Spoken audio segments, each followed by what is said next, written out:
Hola, buenas tardes. Estamos de nuevo aquí en otra emisión de El Punto, esta sección del Chamuco que, como saben, esta es la tercera vez que lo estamos haciendo. Es una sección semanal que se hace completamente en vivo para ustedes, en la que repasamos lo más importante de la semana en cuestiones de la agenda política nacional. Estamos Berenice Rodríguez y... Hola, yo soy Livo Malo. Y esta semana traemos tres temas, que uno de hecho ya lo habíamos tocado la semana pasada, pero salió información nueva y entonces nos parece muy importante traerlo a cuenta. Y el primer tema es nada más y nada menos que el caso de Ayotzinapa. Como ustedes saben, la semana pasada les informamos que había habido una serie de diferencias entre los padres de Ayotzinapa con lo que parecía la Comisión para la Verdad de parte del gobierno, ¿no?, encabezada por Alejandro Encinas, e incluso se hablaba de un rompimiento con esta. Lo que sucedió la semana pasada es que el 26 de septiembre se cumplieron 9 años precisamente de este atroz hecho, ¿no?, que sucedió en 2014, y entonces algo que cambió el panorama de la semana pasada acá fue que al día siguiente del aniversario del caso de Ayotzinapa, es decir, el miércoles 27 de septiembre, esta comisión, que tiene 2 años de existencia, presentó por fin su segundo informe de labores y de resultados de las investigaciones que se han hecho. Como les mencionábamos, esta es la Comisión para la Verdad y Acceso a la Justicia del caso Ayotzinapa, encabezada por Alejandro Encinas y adscrita a Segov. Entonces, ¿qué se encontró en este segundo informe que presentó Alejandro Encinas? Que por cierto también lo pueden ver, ya que fue el invitado de esta semana en el programa El Chamuco TV. Entonces ahí también desarrolla lo que presentó la semana pasada en conferencia y también pues lo que comentó o amplió en el programa. Pues para empezar, algo muy interesante de la presentación del informe fue que comenzó Encinas en la conferencia diciendo o anunciando que le acababan de avisar que precisamente uno de los mayores involucrados en el caso de Ayotzinapa, de los más altos mandos o funcionarios con más responsabilidad de alto nivel, que es en este caso Tomás Herón, que si recuerdan está actualmente refugiado, escondido, sí, creo que es mejor la palabra, huyó de México para que no se le llevara a juicio o por el caso de Ayotzinapa. Entonces este personaje que estaba allá, lo que hizo, y le avisaron justo antes de que Alejandro Encinas presentara este segundo informe de la comisión, fue que le concedieron, a pesar de que Tomás Herón no se encuentra en el país y está huyendo de la justicia y del Estado mexicano, el Poder Judicial, es decir, una persona del Poder Judicial en México le concedió un amparo para que Alejandro Encinas no pudiera mencionarlo, refiriéndose a él por su nombre, en ninguna declaración, ni ninguna investigación, ni nada. Entonces creo que eso también da una muestra muy importante de cómo se estructura también el Estado, ¿no?, en nuestro país, y cómo el Poder Judicial, algo que ya se ha hablado mucho, tiene o ha creado bastantes obstáculos para en realidad la impartición de justicia en México.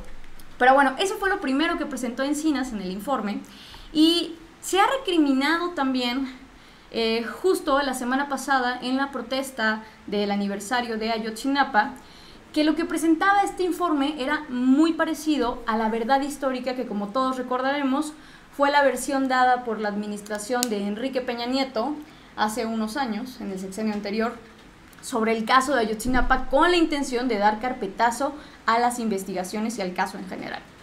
Ahí en la verdad histórica es donde justo sacan ya una imagen que lo abrevia, de los 3 puntos que son como los más importantes que diferencian con la verdad histórica, como en el punto de que los estudiantes iban a boicotear el informe de labores de María de los Ángeles Pineda Villa, entonces presidenta del DIF y esposa de José Luis Abarca Velázquez, que eso venía en la verdad histórica. Y por otro lado, lo que viene en el informe del COBAG es que los estudiantes iban a tomar autobuses para trasladarse a la Ciudad de México para la marcha del 2 de octubre. Como lo han hecho durante años, antes y después de Ayotzinapa, incluso, ¿no? O sea, no es una práctica nueva, se sabía. Y algo que también se presentó en este informe, que presentó Alejandro Encinas, presidente de esta comisión, en el segundo informe, fue que justo todos los niveles de autoridad del Estado todos los niveles, es decir, locales, estatales y federales, estaban enterados completamente de estas acciones que iban a emprender los estudiantes de Ayotzinapa para movilizarse a la protesta del 2 de octubre en la Ciudad de México, cosa que, repetimos, sabían cada año, y de 2014 en particular lo tenían muy presente, porque incluso hay que recordar que uno de los muchachos de los 43 normalistas era un militar que estaba en encubierto haciendo labores y haciendo labores de investigación en campo, ¿no? Era un infiltrado precisamente para monitorear a los normalistas, en este caso de la escuela, bueno, de la sede de Ayotzinapa. Y cosa rara, que aunque él estaba dando informes de todo, el ejército, y eso hasta hoy en día todavía se está cuestionando, y se tiene que llegar a la verdad de este hecho, de por qué si este soldado, si este individuo perteneciente a la tropa estaba inactivo en labores durante su desaparición, por qué el ejército no activó el protocolo correspondiente, que lo dice los estatutos y el reglamento del ejército, que cuando tienes a una persona en campo haciendo este tipo de labores, de infiltración, o de inteligencia, digámosle por este momento así, en cuanto pierdes comunicación con un elemento en este estado, tienes que activar las labores de rescate y búsqueda, y no se activaron. Entonces esa es una incógnita que todavía hoy en día no se ha resuelto, e incluso lo mencionó también Encinas en el informe, ¿no? Que el ejército no ha dado cuenta de por qué no activó los protocolos correspondientes para buscar a este soldado que estaba entre los 43 normalistas. Esa es otra de las cosas.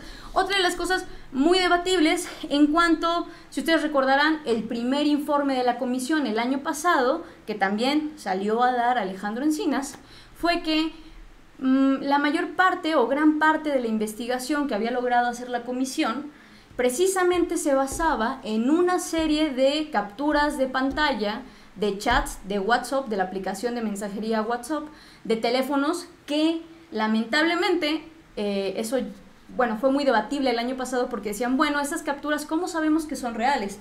Contenían información que guió la investigación, pero muchos sectores independientes y de la sociedad civil y expertos cuestionaban cómo sabíamos o confiábamos en la veracidad de estas capturas.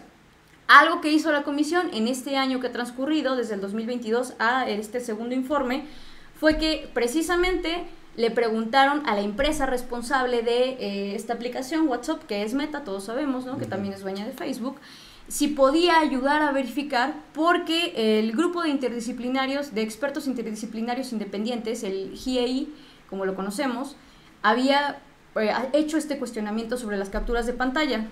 Entonces, la comisión, la COBAG, encabezada por Alejandro Encinas, le pregunta a esta empresa, Metas, la dueña de WhatsApp, y WhatsApp le responde que no puede, Meta le contesta que no pueden descartar o verificar que estas capturas de pantalla sean verdaderas.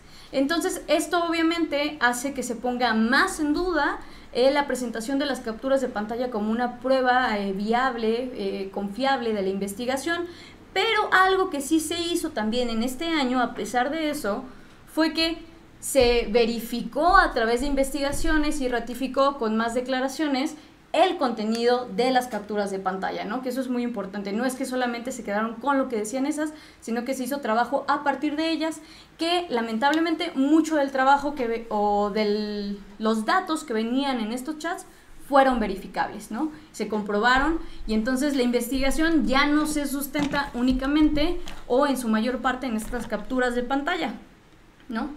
Otro de los puntos que comentó Encinas en este segundo informe fue que se han encontrado con obstáculos, sí, al interior del Estado, aún en la administración actual, con el pacto de silencio al que se refirió varias veces en las mañaneras de hace unos días el presidente Andrés Manuel López Obrador, que existía precisamente al interior de la Fiscalía General de la República. Es decir, que muchas de estas investigaciones no podían seguir su siguiente curso, que era el de judicializarse, ya que había muchas trabas en la Fiscalía, y no es casualidad, ya que el primer y segundo informe de la COBAG, de la comisión, ha demostrado que... No, es que como que llega un punto donde dices... Sí, no, es que no está puede tan ser, enredado, está tan enredado, ¿no? Que justo por más buenas intenciones que haya, se terminan topando con pared, ¿no? Y es lo que también hemos visto en este segundo informe, lamentablemente, así como en los informes de organismos independientes. Entonces, lo que se encontraron es que muchas de esas personas que habían participado, ¿no? O que estaban involucradas directamente o indirectamente en el caso de Ayotzinapa formaban parte de la estructura de la Fiscalía. No una participación directa o activa, sino por omisión o encubrimiento de otros personajes. Entonces es normal que estas personas en estos cargos no quisieran hacer su chamba, su trabajo, de procesar judicialmente los casos o los resultados de las investigaciones de esta comisión. Eso fue algo que señaló muy bien Alejandro Encinas en esta presentación del segundo informe.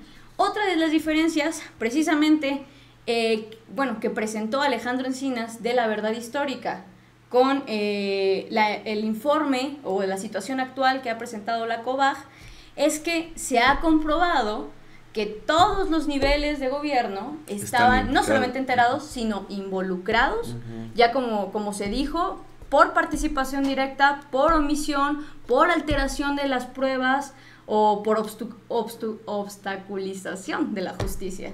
Entonces, eso es algo que también llega a la conclusión, que ya se había dicho desde hace un año, lo dijo también esta comisión de Alejandro Encinas, que efectivamente Ayotzinapa constituyó un crimen de Estado. Y esa es una verdad que nadie puede hoy en día contradecir, porque así fue y se está demostrando cada vez con más pruebas que eso fue lo que pasó. Y todo esto de la verdad histórica fue una segunda desaparición, ¿no? O sea, al final, que es un concepto que en realidad es muy fuerte porque pues no lo está diciendo Encinas, o sea, sí. Es alguien igual del mismo estado que está reconociendo, oigan, esto fue una segunda desaparición porque ve cuánta estructura de gobierno está involucrada en construir una mentira, ¿no? Sí. Y en alejarte, y a qué niveles, y que ahorita justamente intentan agarrar a la banda y no pueden. Sí, no. Y otro de los pilares que estuvo involucrados en toda esta parte del Estado, que ha resultado muy conflictivo para las investigaciones, así como para la judicialización del caso, ha sido nada más y nada menos que adivina quién es. ¿Quiénes? El ejército. Varios terreno elementos. Sensible. Sí, no.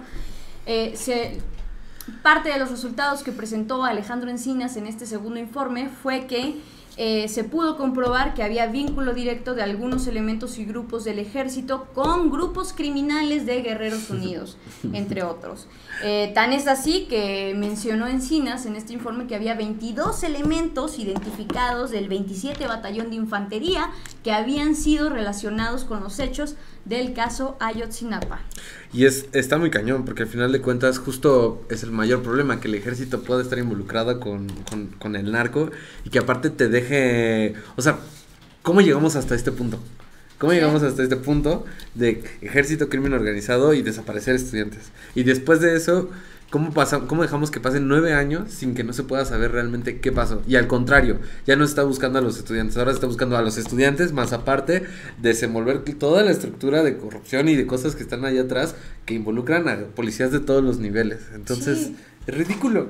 No, y también, además de lo que mencionas justo, además de buscar algo que ha hecho mucho énfasis Encinas, es que algo que puede decir la comisión hoy con todas las palabras hacia los padres de los normalistas desaparecidos de Ayotzinapa es que hay cero esperanzas de que los estudiantes se encuentren con vida, lo cual es una verdad bastante dolorosa, pero que también ayuda a avanzar en las investigaciones que se hay, ya que también se ha demostrado, como todos lo supusimos en algún momento y también se estuvo recriminando de la famosa verdad histórica, y lo menciona Encinas en este segundo informe, que los estudiantes efectivamente no fueron llevados en su conjunto, es decir, los 43 juntos, al basurero de Cocula y fueron quemados allí.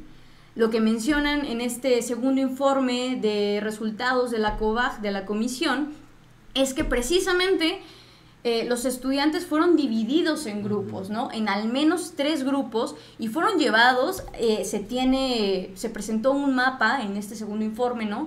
De que se tiene registro de que pueden estar los restos de los muchachos en al menos 9 municipios de Guerrero. Y lo que indican los cuerpos que se han encontrado. Hay que recordar que hay 3 normalistas hasta hoy en día identificados. El primero es Alexander Mora, que fue el presentado por Tomás Herón, ¿no? Que fue este resto con el que hicieron o intentaron construir la verdad histórica del basurero de Cocula, pero que el cuerpo sí es reconocido porque se le hicieron estudios por grupos independientes y extranjeros y se comprobó que por muestras de ADN que sí correspondía a esta persona, pero... Que está muy cañón, que es muy conveniente para ellos que lo hayan obtenido, o sea... Sí, no, y hoy que se sabe que los muchachos no fueron llevados los 43 ahí y quemados en el basurero de Cocula, tiene que rendir cuentas Tomás Herón de dónde sacaron el cuerpo o por qué lo sembraron en los basureros, por qué alteraron el caso y por qué alteraron las pruebas. Y por eso mismo es que hoy Tomás Herón se encuentra fuera del país, ¿no? O sea, es una de las razones por las que está, como bien lo dijiste tú, escondido en el extranjero. El segundo cuerpo, bueno, el segundo y el tercer cuerpo que se encontraron también que no son cuerpos, en realidad han sido fragmentos de pequeñas partes óseas de los estudiantes, dan cuenta que sí fueron incinerados, ya que los restos tienen este componente. Entonces eso hace pensar que efectivamente los estudiantes sí fueron ultimados, fueron incinerados, pero no fueron llevados en su conjunto al basurero de Cocula, lo cual ha complicado bastante la búsqueda de los restos de los estudiantes, ¿no? Pues sí es un tema todavía muy complejo y que también estaban manejando esta narrativa de no, es que ya se rindieron, ya van a darle carpetazo, y cuando en realidad no, o sea, esto va a seguir, digo, se va a estar checando ahorita con el cambio de gobierno, pero en realidad no es como que se hayan, no hay ningún carpetazo a nada. Y nada más rápido como asterisco, en este punto de Ayotzinapa, pues no hay que dejar de lado que hay un nombre que está sonando mucho últimamente en la agenda política nacional, sobre todo de la Ciudad de México, y es Omar García Harfuch, que está identificado y relacionado con el caso Ayotzinapa, ya que fue partícipe en algunas reuniones para la búsqueda coordinación de la búsqueda de los muchachos, ya que había 2 tipos de reuniones, y falta todavía esclarecer un poco más su actuar o su presencia en estos hechos. Pero bueno, si quieren saber más del caso, pueden aventarse el programa del Chamuco TV de esta semana con precisamente el invitado Alejandro Encinas, presidente de esta comisión, y también el documento del informe, del segundo informe de la comisión está disponible para descarga, completamente accesible en la página de Segov y en la página de la COBAG. Entonces ahí lo pueden encontrar y descargar el PDF y revisarlo.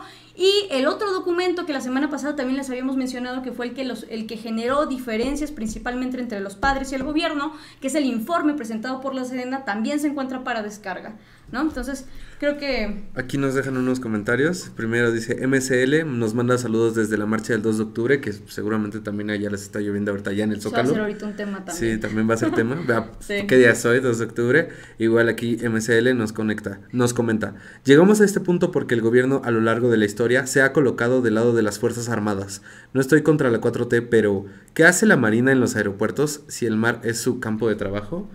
Así es, sin embargo, complejo. Hay que recordar que también parte de la decisión de integrar o de dar la responsabilidad de los puertos marítimos, sobre todo en la cuestión de comercio, a las fuerzas de la Marina, fue una decisión sí de este sexenio, pero porque se había identificado muchos casos de corrupción e incluso de tráfico ilegal de diversas cosas, por decirlo de algún modo, en nuestros puertos. Entonces a eso responde también que se le hayan otorgado. Sin embargo, estamos en contra de la militarización del Estado, eso es una verdad, sí, pero no es si algo tratamos corto plazo. pero hay que también poner en contexto todas las decisiones que se han tomado.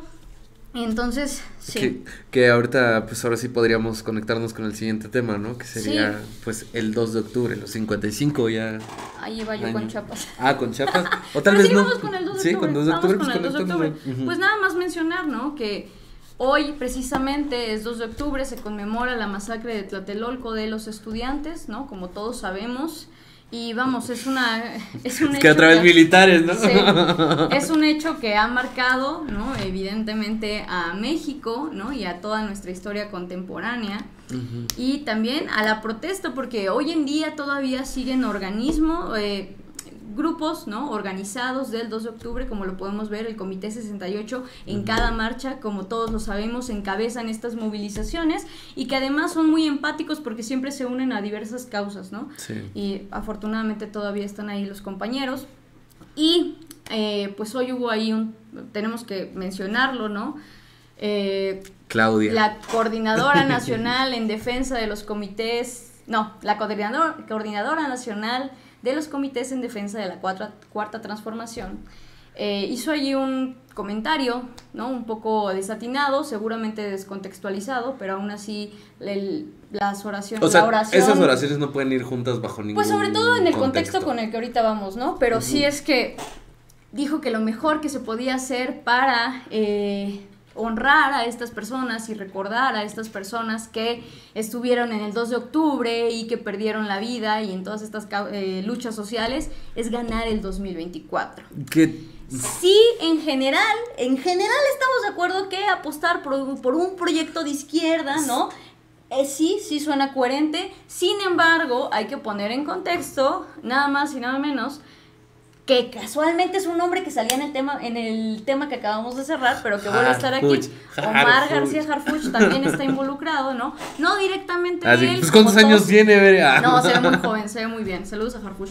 No, pues la historia familiar que creo que ya les habíamos contado la semana pasada, ¿no? Es nieto y es hijo de personas que estuvieron involucradas directamente en el papel activo del Estado, en cuestiones de represión y en varios hechos ilegales, ¿no? También contra varios activistas en este país, ¿no? Y el sector que se moviliza, el sector que sale a la calle. Entonces no hay que olvidar eso. Y también no hay que olvidar que aparte del que el 2 de octubre también se ve envuelto en un momento que no solamente las luchas sociales o las protestas estaban enfocadas, que en este caso sí, el 2 de octubre es, podemos decirlo, una movilización de clase media del sector universitario, ¿no?, que sale a demandar ciertas causas, pero hay que poner en contexto que no solamente es el 2 de octubre de 1968, sino lo que se vino gestando años antes, desde los 50 y que también después culminó incluso con el halconazo en el 71.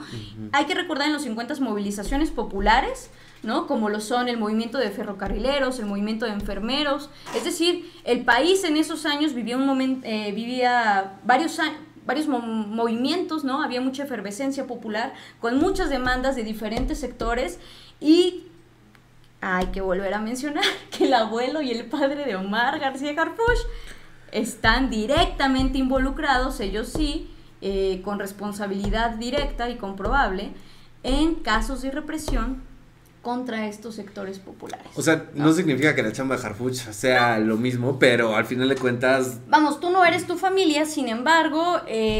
trabajas en un área similar a la que trabaja tu papá y tu abuelo. Sí. Entonces, desde otra área, pero al final de cuentas, o sea, no eres ajeno a nada de ese mundo, ¿no? Y al final, pues, por lo menos es importante, pues, mencionarlo y ahorita recordarlo, y más ahorita que justo es 2 de octubre. Entonces... Sí. Pues ahora sí que vaya situación.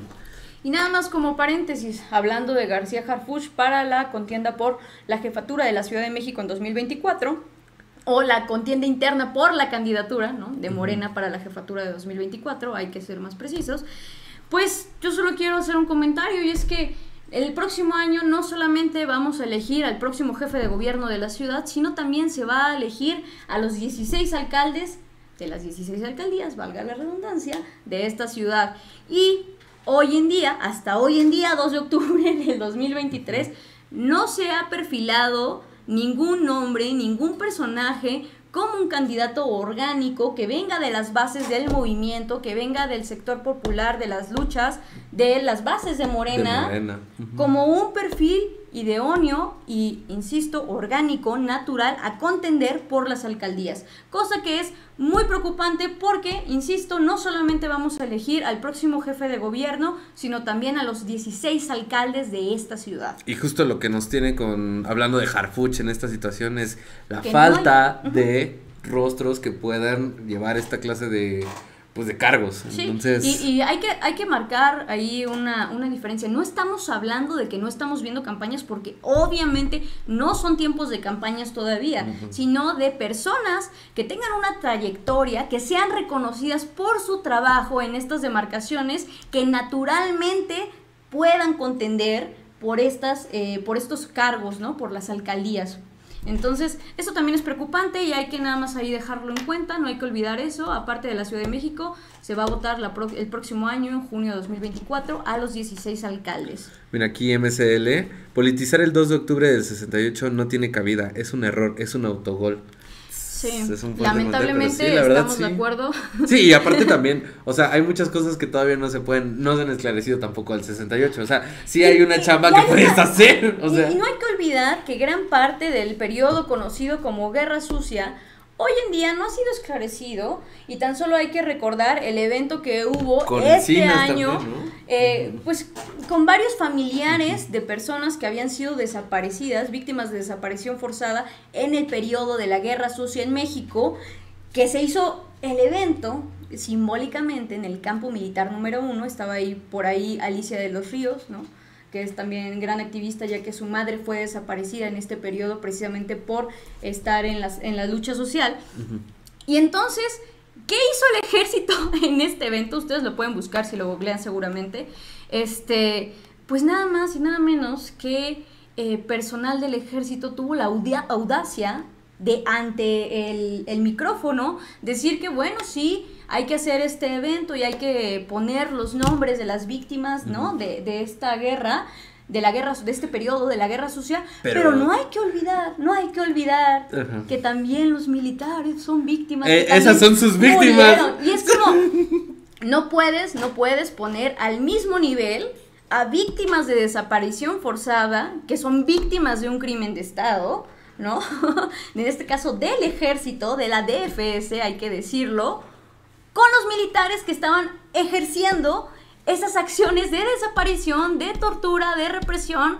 Ese es un desacierto. Y entonces, si los hechos de 1968, hoy en día, todavía el ejército no libera todos los archivos y hoy en día todavía no se atreve a reconocer que efectivamente es un crimen de Estado, ¿qué podemos esperar de Ayotzinapa, que apenas van a cumplirse 10 años en 2024? Y que retomando el comentario de Claudia, pues sí hay más cosas que se pueden hacer aparte de ganar el 2024, ¿no? Sí. Pero bueno, yo creo que vamos a terminar el siguiente tema. Sí, que por primera vez sí demos todos los temas. Sí, estamos siendo bastante puntuales. Les recordamos, este es el punto, la sección de El Chamuco y los Hijos del Averno, que sale todos los lunes, donde abordamos los temas más relevantes de la agenda política nacional y social. El tercer punto es algo que no quisimos tocar la semana pasada, ya que había demasiado ruido todavía, pero que hoy creo que todo ya se vale hablar, y es nada más y nada menos que el caso de Comalapa, Chiapas, ¿no? Este video que todos vimos, exactamente. Bueno, no es que no es un desfile como tal, o sea, esta simulación de desfile, ¿no? Sí. O sea, al final creo como que fue muy impactante, como que cayó mucho también en el tema del morbo, ¿no? O sea, como que también los medios lo manejaron como, miren, ya fracasaron, y no es tan sencillo, no es tan fácil.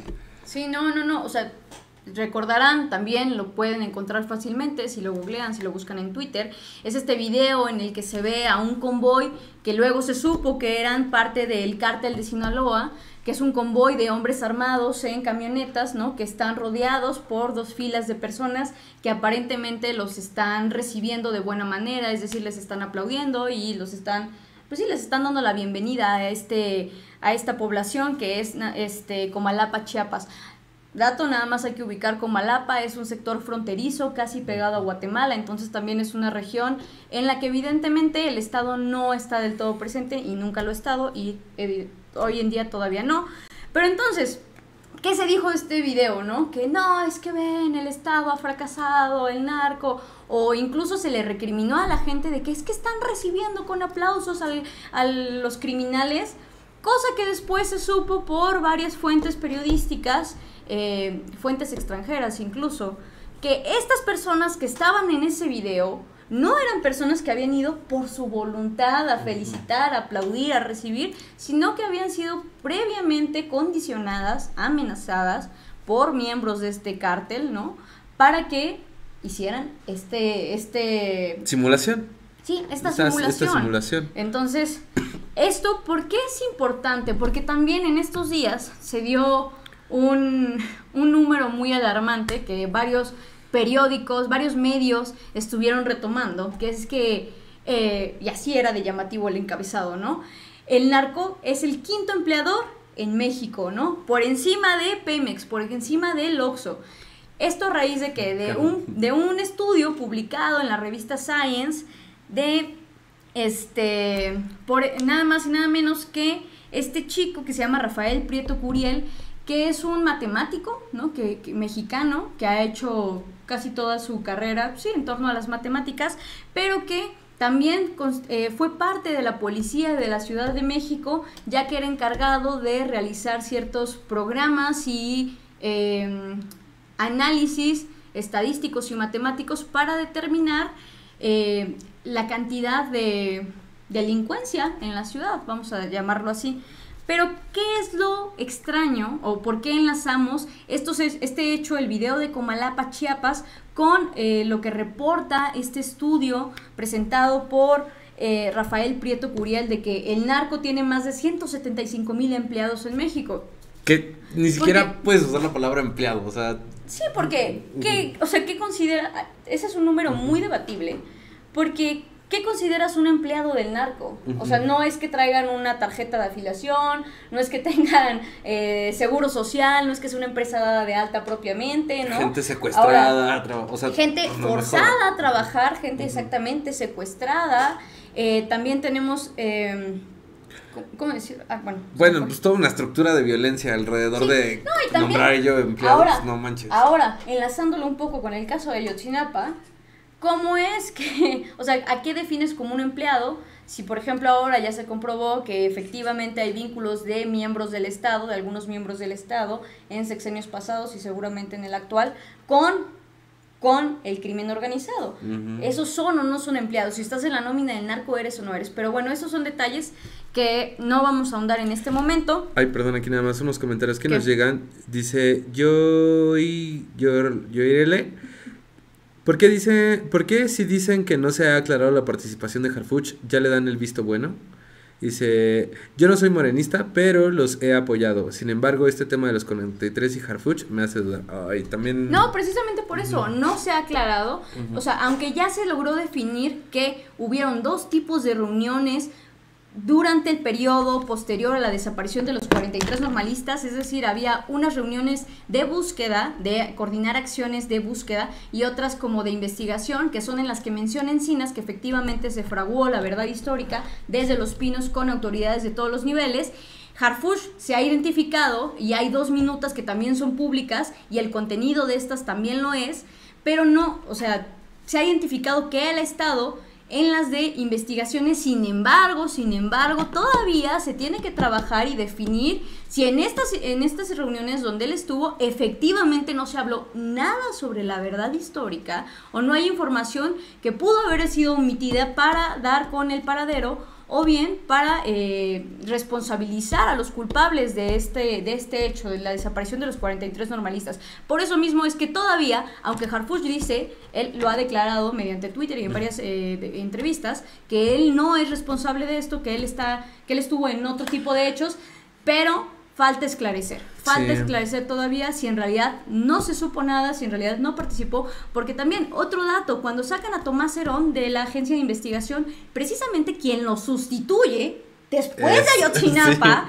es Omar García Harfuch. Sí, entonces, esto de que yo no supe nada, yo solo fui a buscar a los muchachos a campo, no suena muy raro, muy confiable, ¿no? Entonces estamos de acuerdo también. Pero regresando al caso de Comalapa, regresando rápido al caso de Comalapa, algo que llama mucho la atención de las declaraciones de esta persona, Rafael Prieto Curiel, es que basa todo su análisis en un modelo matemático en el que solamente toma en cuenta 3 cosas, que es la tasa de homicidios, la tasa de desapariciones y la tasa de personas detenidas. Con esto, él construye efectivamente un modelo matemático, un sistema, con el que logra decir que hoy en día el narco tiene entre 175,000 y 185,000 personas en activo, reclutadas o empleadas por la industria del narcotráfico, ¿no? Esto es muy debatible porque, además de presentar este estudio en la revista Science, esta persona también obviamente ha estado como en toda una gira de entrevistas, tan es así que hubo una reciente que le hicieron en El País, Jorge Vaquero Simancas, en la que llama mucho la atención lo que deja ver de cómo piensa esta persona, ¿no? El que hace el análisis, a pesar de que estuvo en la policía de la Ciudad de México, ¿no? Y es que pareciera que solamente basa todo en análisis estadísticos y no hay ningún estudio realmente cualitativo que sustente esto, ¿no? Incluso tiene una frase que dice que es que el narcotráfico es como canicas en una bolsa. Entre más canicas tengas en la bolsa, va a haber más muertos, más desapariciones, más violencia. Y dices tú... No manches. Hoy en día, el narcotráfico, y no solo el narcotráfico, sino más bien el narcotráfico en conjunto con la guerra contra el narcotráfico, estrategia de seguridad de Felipe Calderón, impulsada por él en 2006, fue lo que llevó a que hoy en día tengamos estos números de violencia, de desapariciones y de crecimiento de la industria del narcotráfico y su diversificación. Eso no hay que olvidarlo. Otra de las cosas que es muy grave que este chico, que esta persona menciona en esta entrevista en específico del País, es que el reclutamiento, lo que él propone su conclusión a la que llega con este estudio presentado en la revista Science, es que la única forma de parar la violencia en México es reducir el reclutamiento. Ay, pero como si fuera... como si fuera algo tan sencillo, y si acabamos la delincuencia dejando de delinquir, sí, no manches. Pues no se unan al narcotráfico y ya, ¿no? ¿Cómo acabas con los narcotráficos? Pues los narcotraficantes, pues que ya no se unan al narcotráfico. Estás triste, échale ganas. Casi. Entonces, es una simplificación brutal de un problema, de un fenómeno realmente fuerte, impactante en el país, que es el narcotráfico. Y otra de las sentencias que se avienta en esta entrevista del País, que es muy alarmante y que pone en duda todo su pensamiento, sí, es que, nada más para cerrar, menciona que hay dos tipos de reclutamiento: el forzado, pero también el voluntario, deseable y opcional. O sea, pero eso... Como si estas personas tuvieran... también hace énfasis en que las personas que reclutan narcotráfico son personas jóvenes que son o que constituyen la población económicamente activa del país, es decir, la fuerza obrera. Y entonces lo que él dice, ¿no? De que existe el reclutamiento voluntario, deseable y opcional, porque utiliza esas tres palabras para describirlo, me parece que es una brutalidad, es una barbaridad, porque estos jóvenes, ¿no? Estos jóvenes que terminan involucrados directamente en la estructura del narcotráfico, hay que recordar el contexto en el que viven y las condiciones y las oportunidades a las que tienen acceso, que son muy limitadas, ¿no? Sí. O sea, ¿cómo vas a recriminarle a un joven que vive, no sé, en la zona caliente de Guerrero, o que creció en Tamaulipas, que lo único que conoce es la violencia, la crisis y el desahucio de la guerra contra el narcotráfico, que se una a eso si toda su vida ha estado rodeada e inmersa en, ¿no? Entonces, el presidente se le cuestionó sobre estos datos de este estudio de la revista Science en una de las mañaneras, y él dijo que él tiene otros datos, que estos no son reales. Vamos a esperar que así sea y que los puedan sacar, ¿no? Y que puedan contradecir esto. Sin embargo, no podemos poner en duda completamente el estudio de esta persona, de Jorge, pero sí hay que decir que no es como lo dice, que el problema en realidad es mucho más complejo y que está olvidando que la violencia que hoy en día vivimos es resultado de un proceso social, un proceso social que explotó precisamente en 2006 con la guerra contra el narcotráfico de Felipe Calderón. Ya llevamos más de 10 años con este estilo de vida y, o sea, y hacer de entrada como un estudio tan morboso, o sea, porque como lo presentan es morboso. Y hay que también criminalizando hacer énfasis a la banda. Sí, no, bueno. Y hay que hacer también énfasis en que en esta administración se han hecho programas que se han destinado precisamente a estos jóvenes que no tenían oportunidad ninguna para desarrollarse, como lo es el programa de Jóvenes Construyendo el Futuro, ¿no? Que les dio a muchos jóvenes que no tenían ninguna otra opción laboral una fuente de ingreso confiable, fiable, que si bien todavía los números siguen siendo bastante reducidos en el ingreso, es una opción, o sea, este programa le abrió una opción a los jóvenes y también programas, pues sí, como Sembrando Vida u otros. Y aún así hay muchos que todavía no logran alcanzar como todos los problemas y no es tan sencillo que, vuelvo a lo mismo, criminalizar a la banda que toma como estos caminos y es una gráfica muchísimo más compleja, pero ya se nos está acabando el tiempo. Sí, así es, pero bueno, el estudio de la revista Science también lo pueden encontrar, muchos medios lo pusieron ahí de manera de clickbait y de bastante alarmante y lo simplificaron al igual que el autor de este estudio. La entrevista del País también está disponible, si la pueden buscar en internet. Y la respuesta de Andrés Manuel López Obrador también está disponible en las mañaneras de la semana pasada, por si gustan verificar estos datos. Y ahora pasamos a otro tema que también tiene que ver con este espacio, sobre todo de las mañaneras. Creo que es un espacio donde se ha representado muy bien lo que este libro dice. Ahora aquí viene el comercial ahora, que también es para invitarlos justamente a los eventos donde va a estar en plática. Bueno, el libro es nada más y nada menos que Ternuritas, del autor David Buck-Heller, que si ustedes no conocen a David Buck, es un académico que sobre todo se ha centrado en el estudio del lenguaje. Este libro contiene también ilustraciones de Monero Hernández y Monero Rapé, y como bien lo dice su subtítulo, bueno, Ternuritas, el linchamiento lingüístico de AMLO.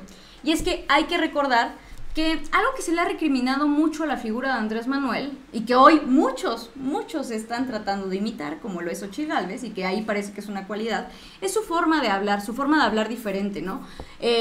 Como sabemos, Andrés Manuel tiene desde el principio un acento tabasqueño que le ha sido muy criticado, tiene muchos referentes de la cultura popular, así lo podemos escuchar en cada una de las mañaneras, que siempre hay un refrán o alguna frase justo de la sabiduría popular, que de pronto la gente se escandaliza cuando las escucha, porque eso, así no es la política, así no se hace la política de los tecnócratas, de los burócratas en nuestro país.